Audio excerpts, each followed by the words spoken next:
낭낭님들 안녕하세요. 예, 주일이고요. 오후고요. 이제 입추 지나고 나니까 여전히 덥긴 하지만 밤낮으로는 가을의 변화를, 그 계절의 변화를 느끼실 만하죠. 이제는 밤에 창문 열어놓으니까 이게 후끈한 바람이 훅 들어오지 않고 그래도 좀 선선함이 느껴지는 것 같아요. 그래서 아주 약하게지만 계절의 변화를 느끼면서 이렇게 변화를 느낄 수 있다는 게 얼마나 감사한 일인가 이런 생각이 들고요. 정말 이렇게 마지막 뭐 어떤 사람들은 이제 이 기후 위기를 가지고 논할 어떤 임계점을 넘어섰다 뭐 이렇게 얘기하시는 분들도 있지만 아직은 희망을 잡고 가능한 우리가 이 지구라는 커다란 하나의 하나님이 주신 이 생명 시스템 인간이 망가뜨리지 않도록 최선을 다해야 되지 않을까 이런 생각이 좀 듭니다. 오늘은 제가 PPT 안 만들었어요. 이유가 뭐 시간이 없어서 땡 게을러서 땡 그건 아니고요. 오늘 내용의 대부분이 지난 시간에 저희가 살펴보았던 베드로가 고넬료 가정에 가서 있었던 그 일들 있잖아요. 그때 이제 세세하게 해놓은 내용들을 예루살렘 교회에 가서 다시 한번 반복해서 보고하는 그 내용이 되어져 있기 때문에 텍스트 자체는 우리 낭낭님들이 지난주에 이미 익숙하게 한번 리뷰를 하신 부분이라서 그걸 똑같이 다시 한번 쓰는 것보다는 조금 더 다른 부분을 강조하고 싶은 부분이 있어서 오늘은 이제 소위 말해서 자유로운 칠판을 좀 활용을 해볼까 싶습니다. 뭐 만약에 기억 안 나요 내지는 저 안 봤는데요 하신다면 지난주 거 한번 보고 오시면 더 훨씬 더 함께 이야기 나누는 거에 도움이 될 것 같습니다. 오늘은 여기도 썼지만 사도행전 11장 1절에서 18절까지의 말씀을 가지고 이제는 미드라시적 성서 읽기라고 말하기도 민망한 성서 묵상을 해보겠습니다. 뭐 이제 이렇게 돼버린 상황인 것 같아요. 1절에 보면 상황이 나오는데요. 유대에 있는 사도들과 형제들이 이방인들도 하나님의 말씀을 받았다 함을 들었다는 얘기죠. 그러니까 이제 본부 이제 유대 지방의 사람들이 이방인들이 하나님 나라, 그러니까 하나님의 말씀을 받았다고 라는 이야기를 이제 처음 들은 거죠. 이 상태에서 이제 베드로가 예루살렘으로 이제 다시 돌아갔는데 이때 재밌는 것은 유대인들이 비난하여 이르되 유대인 그리스도인들이 비난하여 이르되 이렇게 안 돼 있고 할례자들이 비난하여 이르되 이렇게 표현이 되어 있습니다. 이 표현은 사도행전에서 처음 나온 것 같아요. 그쵸? 이 표현이 처음 나온 이유는 이들만이 할례받아서가 아니라 유대인들 남자는 성인 남자는 모두가 지금 다 할례를 받은 상황이잖아요. 그쵸? 성인 남자가 뭐예요? 아기 때부터 받으니까 유대인 남자라면 다 할례를 받았고 본인이 유대인 남자라는 것과 할례 받은 사람이라는 것은 등치, 그러니까 성립하는 정체성이잖아요. 그러니까 유대인 중에서 유대인이냐, 유대인 크리스찬이냐, 또 혹은 유대인 크리스찬이냐, 유대 땅에서 살고 있지 않은 헬라 지역에 사는 유대인 크리스찬이냐, 이런 차이가 있을 뿐이지 모두가 사실은 할례 받은 유대인이었던 거죠. 근데 고넬료도 아니고 고넬료의 가족들도 다 아니거든요. 근데 정말 새로운 정체성, 그쵸? 이방인 정도가 아니라 이 부분이 할례를 받아야 되냐 안 받아야 되냐는 부분 나중에 뒤에도 논쟁이 많아지는 이유는 이 부분이 이제 모세 율법에도 명시되어 있고 이 선별된 이스라엘 사람들의 자기 정체성 중에 한 부분이기도 하고 그런 거잖아요. 그렇다 보니까 너무 당연히 여겨졌던 본인들의 민족적 정체성의 부분이고 이 정체성이 고스란히 기독교인들 사이에서도 유대인 그리스도인들의 정체성 중에 되게 또 중요한 부분일 거라고 성찰은 하지 않았지만 기본 전제로 이미 가지고 있는 상태인 거죠. 근데 정말 새로운 종류의 그러니까 헬라파 유대인들이 아니라 이방인들이 예수 그리스도의 복음을 받고 공동체의 일원이 되었다는 얘기를 들은 거잖아요. 이건 굉장히 새로운 일인 거죠. 지난 시간 저희가 말미에도 봤지만 그 같이 가서 그 현장에 있던 사람들도 놀랐다고 되어 있죠. 사실은 베드로 자신도 놀랐고요. 거기 있는 사람 놀라면서 놀랐던 그 이유에 대해서 이방인들한테서 성령이 내리네? 이 부분에서 놀라는 지점이 있었던 거죠. 근데 하물며 본 사람들도 놀랐는데 이 듣는 사람들 입장에서는 가서 베드로가 도대체 무슨 짓을 한 거야? 이런 생각이 당연히 들 수 있는 상황이고 베드로가 이제 지금 욥바도 그렇고요. 그쵸? 이스라엘 지도를 놓고 보면 남쪽 해안가라고 있으니까 예루살렘은 위치상 이제 올라가서 이제 예루살렘으로 이제 올라오는 상황이 된 건데 예루살렘으로 왔을 때 이 할례자들이 비난하면서 이렇게 이야기합니다. 3절인데요.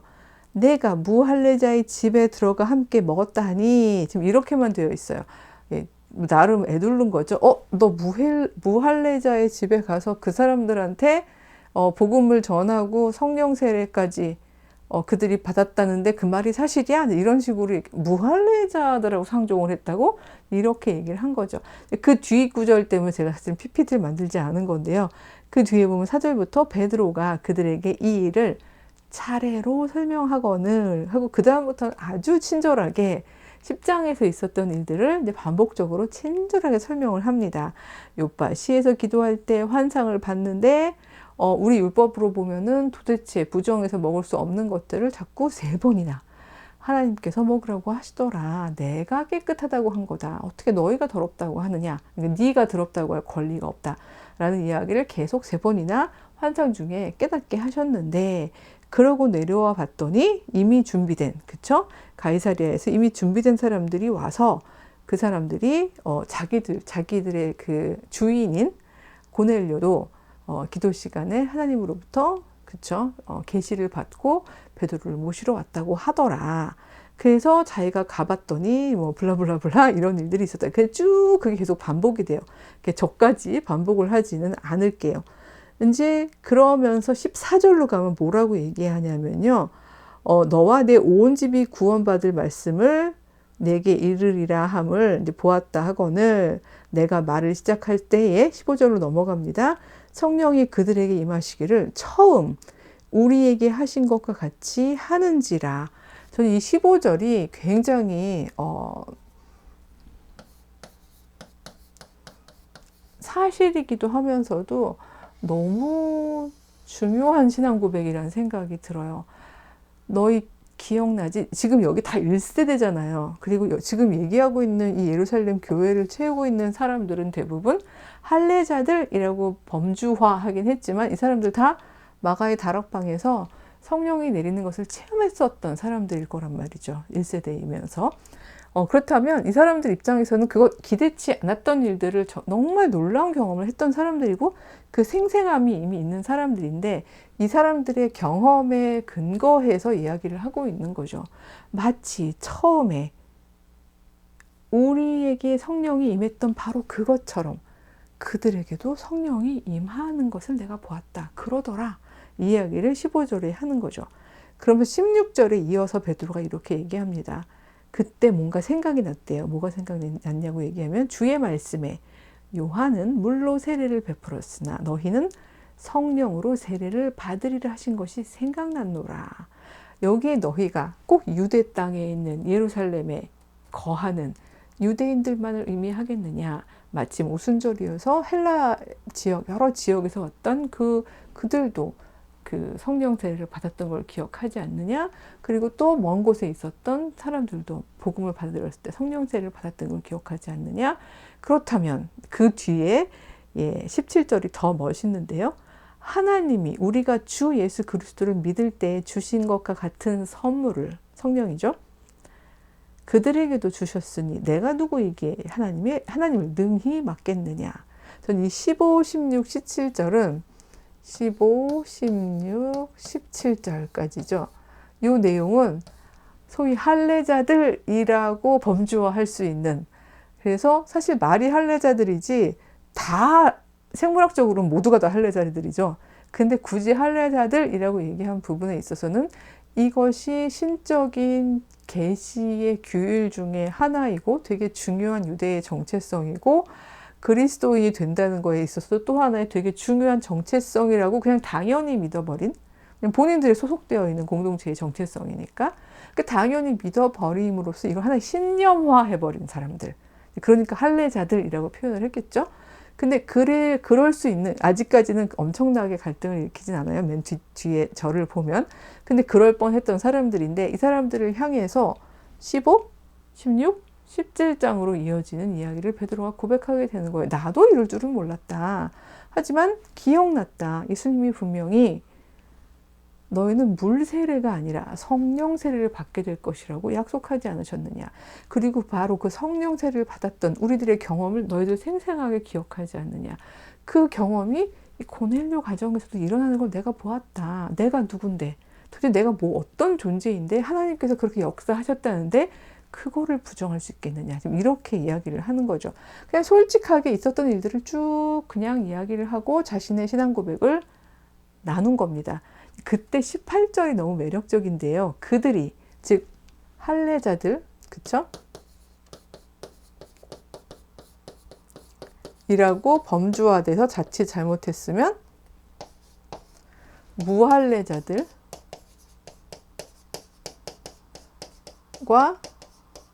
자신들을 굉장히 구분을 해서 어떤 정도는 우월감을 신앙적 우월감을 느낄 수도 있었던 가능성이 있는 바로 그들 말이에요. 그들이 18절에 보면 이 말을 듣고 잠잠하여 하나님께 영광을 돌려서 뭐라고 얘기하냐면요. 아, 하나님께서 이방인에게도 생명 얻는 회개를 주셨구나. 이렇게 이야기를 합니다. 기억나실 거예요. 예수님께서 막 그 주변 사람들이 제발 좀 표징을 보여봐라. 네가 정말 하나님의 아들이고 아니면 네가 정말 메시아고 네가 정말로 chosen, 선택된 존재라면 좀 표징을 보여봐라. 막 이렇게 얘기했을 때 예수님께서 내가 보여줄 건 요나의 회개밖에 없다. 이렇게 얘기하시잖아요. 그러니까 요나의 회개가 뭐 여러 맥락에서 또 그 특정 맥락에서 해석하시는 분들은 또 그렇게 하고요. 요나의 회개에 대해서도 여러 가지 방식으로 강조하시고 이제 풀어가시는 것들을 저도 알고 있습니다만 다 틀렸다는 얘기가 아니라 제가 그 부분에서 여전히 계속해서 길어 올리게 되는 정말 중요한 요나의 회개의 핵심은 뭔가 하면요. 자기가 정말 3일을 다 돌아다녀야지 겨우 한 번 정도 전할 만한 그 커다란 도성에서, 그쵸? 딱 하루 길만 돌아다녔잖아요. 3분의 1밖에 안 돌아다녔거든요. 근데도 사람들이 듣고 회개하고 돌이키고, 그쵸? 그리고 악에서 떠나고, 그리고 하나님께 간구하여 용서를 구하고 이런 일들이 일어났던 걸, 그쵸? 그런 일들이 일어났었고 그 일을 통해서 하나님께 돌이키시잖아요. 그야말로 니느웨를 멸하지 않으시죠. 근데 그 모습을 보면서 요나가 진짜 화가 많이 났었죠. 그럼 차라리 내가 죽는 게 낫겠다고 막 거의 그럴 정도로 화를 냈었는데 요나서의 제일 마지막은 그렇게 끝나죠. 세상에 내가 그냥 너에게 조금 깨달음을 주려고 잠깐 심어서 자라게 해서 그늘을 만들었던 그 나무 그늘 그게 사라진 거 가지고 너 그렇게 안타까워하고 속상해하면서 내가 생명을 부여한 이 수많은 생명체들이 이 니느웨 땅에 있는데 내가 이것을 기회도 안 주고 그리고 잘못했으니까 싹 쓸어버리겠어. 이런 신이라고 생각하니 이런 하나님이라고 생각하니 요나야 그건 잘못된 생각이야. 이들이 돌이킨다면 내가 이들하고 함께 그 어떤 생명의 그 어번던트 하다 보니까 풍성함, 생명의 풍성함을 함께 누리고 싶은 하나님이지 않겠니? 바로 이런 이야기들을 요나가 깨달았으니까 요나의 회개는 큰 물고기 뱃속에서만 한 회개가 다가 아니라 바로 이 아하의 가장 큰 깨달음이 저는 정말 중요한 요나의 회개였다고 생각하는데요. 내가 보여줄 수 있는 건 요나의 회개다라고 했던 그 예수님의 말씀처럼 저는 이 할례자들이 베드로의 잔잔한 차근차근 본인에게 있었던 일들을 그저 솔직 담백하게 나누는 그 과정 속에서 이 사람들도 바로 그 요나의 회개를 했다라고 생각을 해요. 무할례자들조차도 성령 세례를 통해서 하나님께 돌아올 수 있구나라고 이야기를 하긴 했지만 바로 그런 말을 하는 그 마음에는 이 마음이 그동안 잘못하면 이렇게 묶여서 누군가들을 배제하고 배타적으로 생각할 수 있었던 그들이 마음을 열고 무엇보다도 교회라는 커다란 하나의 공동체가 되는 자격 조건인 그쵸? 예수 그리스도의 복음을 받아들이고 성령 안에서 온박 젖어 있는 성령 세례를 받는 이것이 일어나는 그 사건이 유대인들만이 아니라 헬라파 유대인들만도 아니고 이방인들에게조차 가능하다는 바로 그것을 눈으로 본 사람들의 이야기를 귀로 듣게 되었을 때에 그걸 인정하게 되는 것, 와, 그들도 하나님의 자식이구나. 하나님의 가문의 사람들이구나. 하나님의 성령을 받을 수 있는 존재들이구나라는 새로운 깨달음인 거죠. 근데 저는 이 점에서는 저는 그것도 역시 회개라고 생각해요. 막 죄만 비는 게 회개가 아니라 잘못 생각했었군요. 우리가 그동안 너무 배타적으로 생각했었군요. 그들도 하나님의 구원 역사 안에 있는 거군요. 그러니까 이렇게 정말 잠잠히 경험하고 직접 보고 들은 사람들의 이야기를 받아들이고 인정하는 것? 전 그것이, 그러니까 소위 말하는, 제가 그 말씀 많이 들었잖아요. 몰랑몰랑하게 존재의 숨구멍. 이쯤 되면 포러시티 오브 비잉. 그걸로 제가 어설프게 논문 하나 썼는데요. 조금 더 체계적으로 조직신학적으로 좀 쓰고 싶은데 못 쓰고 개강을 맡게 생겼어요. 근데 지금 이렇게 포어를 제가 많이 만들어 놨습니다. 즉 15절부터 17절까지의 그 중요한 베드로의 의미, 보고 느꼈던 그 의미들이 이렇게 잘 들어오게 되면 그러면 순순하게 인정을 하게 되는 것 같아요. 그럴 리가 없어. 말도 안 돼. 이런 방식의 리액션은 사실은 이 안의 답에 완전히 꽉꽉 사로잡혀서 정말 하나님이 역사하시는 새로움이 내 안으로 들어오지 못하게 막고 있는 그런 강팍한 사람들이나 그렇게 하겠죠. 사실 저는 교회가 뭐 복음적이든 뭐 보수적이든 뭐라고 불리든 그거 자체가 그렇게 그 자체로 뭐 문제적이라거나 아니면 뭐 굉장히 뭐 지향해야 될 어떤 뭐 아름다운 상태라거나 이런 걸 표현하지 않는다고 생각해요. 중요한 건 하나님의 교회는 그 안에 공유하고 있는 신앙이 있지만, 신앙의 핵심을 가지고 있지만 언제나 하나님을 향해서도 이웃을 향해서도 하나님이 역사하시는 것들을 가로막거나 못 들어오게 하지 않도록 중요한 건 존재의 숨구멍을 이렇게 열고 있어야 한다고 생각해요. 그래야 그것이 순순하게 들어왔을 때에, 순수하게 들어오는 거죠. 순수하게 들어왔을 때에 우리 마음에서 순순하게 받아들일 수 있을 것 같다는 생각이 들어요.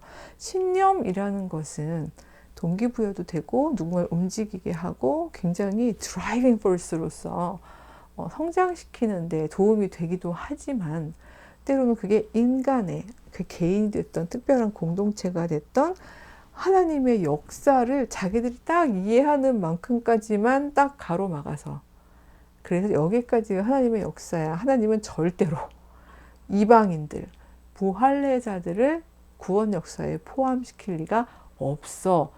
만약에 이런 방식으로 생각하는 사람들, 나중에 조금 있다 보면 더 나오겠습니다만, 아니면 조금 양보한다는 게 정 그렇다면 니들도 할례 받고 들어와 라는, 그러니까 본인들의 삶의 기준, 사실은 그게 핵심이 아님에도 불구하고 그냥 본인들의 정체성에서 되게 익숙했던 바로 그 지점들을 너희들이 우리 공동체에 들어오기 위해서는 우리랑 똑같아져야 해 라는 어떤 그런 비본질적이고 외형적인 부분까지도 강요하게 되는 그런 사람들도 생겨나잖아요. 근데 우리가 그렇게 되지 않으려면, 그러니까 이제 와서 솔직히 저희가 뭐 할례자냐 무할례자냐 이런 걸 가지고 고민할 시간과 장소는 아니죠. 21세기 대한민국이. 그렇지만 저희가 이 예루살렘 교회인 것처럼 순전한 교회? 글쎄요. 뭐 언제나 그랬는지는 모르지만 최소한 1세기의 예루살렘 교회는 굉장히 열정적이고 순전했겠죠. 이 순전한 교회의 모습을 잘 유지하기 위해서는 우리가 무엇을 신앙하고 무엇을 믿는가에 대한 부분도 확실히 해가는 작업이 필요하겠지만 끊임없이 살아서 역사하시면서 우리가 가진 전제들을 뛰어넘으시는 우리의 신념이나 우리의 어떤 특정한 사고 구조를 자꾸 뛰어넘어서 우리로 하여금 놀랍지만 인정하라고, 베드로의 이야기처럼 내가 누군데, 내가 누구간데 하나님의 살아 역사하시고 영광 받으시는 바로 그 사건을 부인하거나 거부하거나 내 마음대로 그거는 기독교적인 사건이 아니야 라고 이야기할 수 있겠습니까? 라는 부분인 거죠. 그래서 어쩌면 이런 순수함이 들어오지 못하도록 우리가 너무 꽉 우리의 존재를 맡고 있는 게 아닌가? 그래서 우리는 순전한 마음을 잃어버린 게 아닌가? 저는 이런 생각들이 많이 듭니다. 얼마 전에 제가 지인을 만났는데 그분도 낭낭님이세요. 뭐 낭낭님이어서 만났다기보다는 지인인데 낭낭님이신 그런 분인데, 그분이 그런 그 쉐어링, 나눔을 해주시더라고요. 아이를 하나님 안에서 잘 키우기 위해서 기독교 대안학교를 보냈대요. 이제 아이가 셋이나 되고, 그래서 기독교 대안학교를 보냈는데 처음 보낸 대안학교는 굉장히 복음적이고 굉장히 여러 가지 면에서 보수적인 그런 대안학교였대요. 그러니까 복음적이고 보수적인 게 반드시 나쁜 건 아니에요.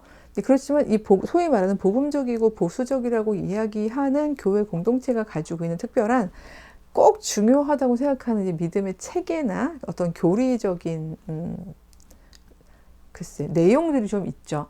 근데 그게 틀렸다는 게 아니라 그거를 학생들이, 왜냐면 중고등학생들이 얼마나 이제 성장하는 가운데 생각도 많고 하고 싶은 것도 많고, 그리고 좀 뭔가 교회에서 하라는 것만 하지 않고 뭐 읽고 싶은 책, 다른 책들도 읽고 도전을 받게 되면 또 그 도전의 내용을 가지고 미드라시적 성경 읽기 중에서 다 전통, 그러니까 전통은 다른 동대의 다른 전통과 연결되어 있다는 이야기도 있고요. 질문이 가하다는 얘기도 있고, 그래서 성장을 하기 위한 질문을 막 하기 시작했을 때 그 대한 공동체의 선생님들께서 아이를 좀 많이, 그러니까 말하자면 안타까워 하셨나 봐요. 그러니까 사랑이 넘치는 공동체였기 때문에 막 꼬집거나 비난하진 않았는데, 약간 그게 더 싫었다는 얘기를 했는데, 뭔가 하면 너무 안타까워하고 그 영혼이 마치 빗나가는 길 잃은 어린 양인 것 같이 응시하면서 뭐 같이 기도하자 그런다거나, 하나님께서 너를 정말 진심으로 만나 주시기를, 아니면 확신을 주시기를, 막 약간 이런 식으로 다 같이 기도하자 그러니까 정말 본인이 환자가 된 것 같기도 하고 뭔가 잘못된 길로 간 것 같기도 하고, 그래서 너무 힘들고 자존감도 떨어지고 질문을 하고 싶은데 질문을 할 수도 없고, 그래서 그 이제 첫째 아이가 너무 힘들었대요. 근데 그런 도중에 이제 말하자면 학교에 적응도 못하고 이러다 보니까 다른 기독교 대안학교로 이제 결국은 옮기게 되었는데, 그러니까 제가 이제 기독교 대안학교가 어느 건 좋고 어느 건 나쁘다 이런 얘기를 하는 게 아니라, 흥미로운 건 그 그러니까 그 옮긴 기독교 대안학교는요, 그러니까 어디예요? 뭐 이런 거는 물어보지 마세요. 제가 막 학교를, 어느 학교는 말하자면 긍정하고 이제 어느 학교는 부정하고 이런 생각은 좀 없어서 그런데, 그 대안학교는 흥미롭게도 그 교회 이름도 그렇고요. 그 안에 커리큘럼도 그렇고, 기독교란 말, 뭐 교회란 말, 뭐 성경이란 말, 이런 말은 하나도 써있지가 않더래요. 그래서 솔직히 말하면 기독교 대안학교라기보다는 그냥 대안학교라는 정도의 느낌밖에 안 드는, 그냥 외관상으로 보면 뭐 학교 이름도 그렇고 뭐 커리큘럼도 그렇고, 근데 모든 구성원들이 대부분이 압도적으로 크리스찬들이신데, 거기서 굉장히 놀라운 걸 이제 보게 되었는데, 아무도 강요하지 않으시는데, 왜냐면 사실 이제 가로쳐져 있긴 하지만 기독교 대안학교라는 거 모두가 다 알고 있는 사실인 건데, 그 안에 들어온 친구들의 압도적 다수가 모태신앙이고 굉장히 신실한 크리스찬 가정에서 자란 친구들인 거죠. 이런 친구들이 자연스럽게 믿음을 접할 수도 있지만 여러 가지 면에서 갈등도 있고 질문도 있고 막 그렇잖아요. 근데 그런 것들을 충분히 다 편안하게 펼칠 수 있는 장을 마련해주고 진지하게 들어주시고, 거기 넌 어떻게 생각하니? 되물어 주시고, 너가 그 답을 얻기 위해서 어떻게 해결하려고 하니? 무엇을 읽어보려고 하니? 막 요거만 읽어, 이건 절대 안 돼, 이런 게 아니라, 그래서 그 과정 속에 계속 같이 참여해 주시고, 그리고 기다려주고 들어주고, 그러면서도 한편으로는 그 본인의 신앙 고백, 그렇죠? 선생님이 살아서 역사하시는 하나님을 어떤 방식으로 만났고, 어떤 과정 속에서 그러니까 말하자면 자신의 길을 찾아갔고, 하나님께서 영광 돌리는 길이 이거구나라는 확신을 얻게 되었던 일들은 뭐가 있었고, 그러니까 자신의 경험을 나누긴 하지만, 그러니까 너도 그래야 돼, 뭐 이런 식으로 강요하지 않고 굉장히 편안하게 풀어가는 모습들 속에서 오히려 그 큰 딸이 하나님을 구체적으로 느끼게 되고, 예수님을 주로 영접하게 되고 자신의 신앙을 단단히 만들어갈 수 있게 되었다는 거예요. 그래서 전 바로 그 모습이라는 생각이 드는 거죠. 생각보다 교회가요, 이 안에 우리는 하나님의 사랑을 굉장히 잘 가지고 있어 라고 이야기하지만, 그래서 근데 중요한 건 그 틀린 게 아닐 수도 있지만, 그래서 우리가 진짜 2000년 동안, 혹은 그 공동체라면 그 공동체만 가지고 있는 어떤 특별한 시간과 역사성이 있겠죠. 요거를 믿어야지만 정통신앙이고, 요거를 믿어야지만 확실한 거야 라고 이야기하면서, 일단 유입된 사람들이라면 여기에 동의하란 말이야 라는 방식으로 교육을 하는 그런 교육이 훨씬 더 많죠. 이런 거 안 한단 말이에요. 제가 계속 말씀을 드리지만. 그래서 배우려 하지 않아요. 질문을 들으려 하지 않아요. 미처 생각해 보지 못했네요. 아, 그 문제에 대해서 하나님이 뭐라고 얘기하실까요? 내가 답을 듣고 당신한테 얘기해 줄게요. 이게 아니라 함께 기도하면서 우리 답을 찾아봐요. 그러니까 이럴 수 있는 교회들, 이런 교회가 압도적으로 적습니다. 근데 저는 그런 교회들 정말 필요한 상황이라고 생각하는 이유가, 마치 모세 시절엔 물론 모세가 리더였기 때문에 그가 답을 가지고 나오긴 했지만, 슬로보아스의 5딸들이 아주 당당하게 손을 잡고 모세에게, 아니 모세법 좀 이상하지 않아요?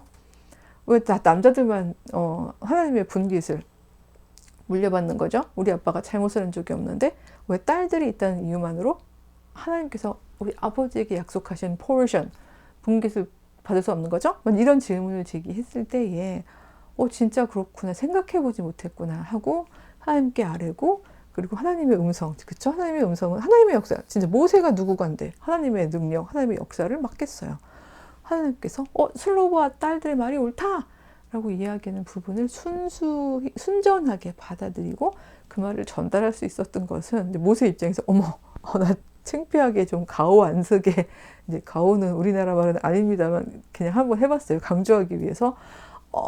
나 진짜 가오 안 쓰게 내가 애들한테 받은 도전으로 하나님이 그러시는데 니들 말이 맞대는데 이럴 수 없잖아. 이건 너무 정말 내 위신이 서지 않는 일이잖아. 나 이래봬도 모세인데? 약간 이렇게 생각할 수 있을 텐데, 만약에 인간적인 마음이 가지고 있다면 그들이 여기서 자칫 잘못하면 할례주의자들 혹은 할례당들, 뭐 할례파들 이렇게 해서 하나에 다쳐버릴 수 있었던 사람들이었는데, 베드로의 얘기를 들으면서 정말 순수하게 그 얘기들이 흘러들어온 거죠. 흘러들어왔기 때문에 들음만 가지고도 깨닫게 되고 놀라고 인정을 하게 되는 거예요. 그래서 순전하게 정말 그거를 그랬구나. 하나님께서 그렇게 놀라운 일을 우리가 미처 생각하지도 못하게 교회의 지경을 넓히시는구나. 이런 생각을 하게 된 거잖아요. 그래서 전 21세기에도 우리에게 이런 일들이 일어났으면 좋겠어요. 지금 사실 교회의 움직임, 교회의 어떤 정치적 활동 이런 것들을 가만히 주의 깊게 보면 누군가를 감싸 안고 포함하고 우리 공동체로 들어오게 하는 노력보다는 여기까지는 안 되고 당신들은 오면 안 되고, 혹시 들어오고 싶으면 어떤 그 지금의 삶의 방식을 다 바꾸고 우리처럼 살아야 돼 라는 방식으로, 신앙 고백의 문제가 아니라 어떤 삶의 방식까지도 우리처럼 살면 그러면 우리가 받아들여 줄게, 이렇게 얘기하는 교회들이 정말 훨씬 더 많거든요. 그래서 이런 모습을 볼 때마다 안타까워서 이제 오늘 이 본문을 읽을 때 유난히 그 부분이 들어왔어요. 그래서 1절부터 18절까지가 다 귀하고 다 주옥 같지만, 약간 이번 주간에는요 15절에서 17절까지를 그래서 암송해 보아요, 이렇게 제안을 하고 싶어요. 근데 암송은 제가 숙제를 내드린들 확인할 길이 없죠. 암송이라서 뭐 댓글로, 아니면 글쎄 뭐 그런 것도 해볼까요? 뭐 댓글로 한번 적어보아요. 그래서 이벤트 가볼까요? 즉흥적이 아직 나오지는 않았는데 제가 그 KMC라고 그럴까요? Korean Methodist Church, 한국 감리교, 그렇죠? 그 church니까 church가 맞을 거예요. KMC 출판사에서 이제 8월 말쯤, 벌써 8월 말이긴 한데 8월 말쯤 이제 나오려고 계획 중이었는데, 아직 표지가 뭐 조금 이제 동의가 그러니까 되게 잘 만들고 애정을 가지고 만들어 주시고자, 저는 못 보고 있는데 이제 그건 출판사에서 결정을 하시려나 봐요. 그 작업을 좀 하느라고 약간 늦어지고 있다고 하는데, 성서 속 2인자들, 성서 속 2인자들이라는 제목으로 한 2년 정도 연재했던 기독교 세계라고, 역시 감리교 기관 저널인데요.